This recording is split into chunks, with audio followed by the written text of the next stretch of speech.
West ইন্ডিজের বিপক্ষে এই কয়েকদিন আগে সিরিজ শেষ করেছে প্রোটিয়ারা এবং দক্ষিণ আফ্রিকা ওয়েস্ট ইন্ডিজের বিপক্ষে সিরিজ শেষ করে এখন আফগানিস্তানের বিপক্ষে ওয়ানডে সিরিজ খেলবে এবং সেই ওয়ানডে সিরিজ খেলার জন্য অলরেডি স্কোয়াড বা দল ঘোষণা করেছে দক্ষিণ আফ্রিকা।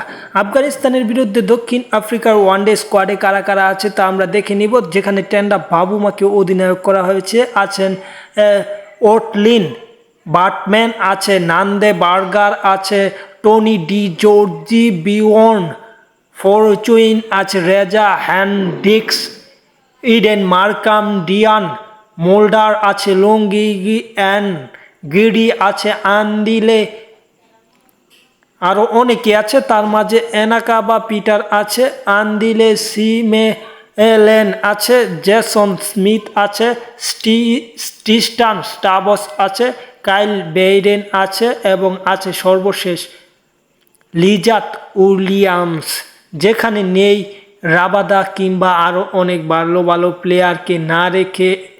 তারপর অনেক ভালো ভালো প্লেয়ার বলতে রাইলি রসু কিংবা তারপর অনেক বড় প্লেয়ার, সেই প্লেয়ারগুলোকে বাদ দিয়ে এই স্কোয়াডটা ঘোষণা করেছে আফগানিস্তানের বিপক্ষে দক্ষিণ আফ্রিকা এই স্কোয়াডটা তারা চ্যাম্পিয়ন্স ট্রফিকে সামনে রেখে ঘোষণা করেছে। সেই চ্যাম্পিয়ন্স ট্রফি সামনে রেখে অনেকগুলো সিরিজ খেলবে, তার ধারাবাহিকতা এই সিরিজটি এবং এই সিরিজের পরেই এই সিরিজের সময়সূচি যেটা আছে সেটার ভিডিও আপনাদের মাঝে প্রকাশ করব। তাহলে দেরি না করে চ্যানেলটি সাবস্ক্রাইব করতে ভুলবেন না।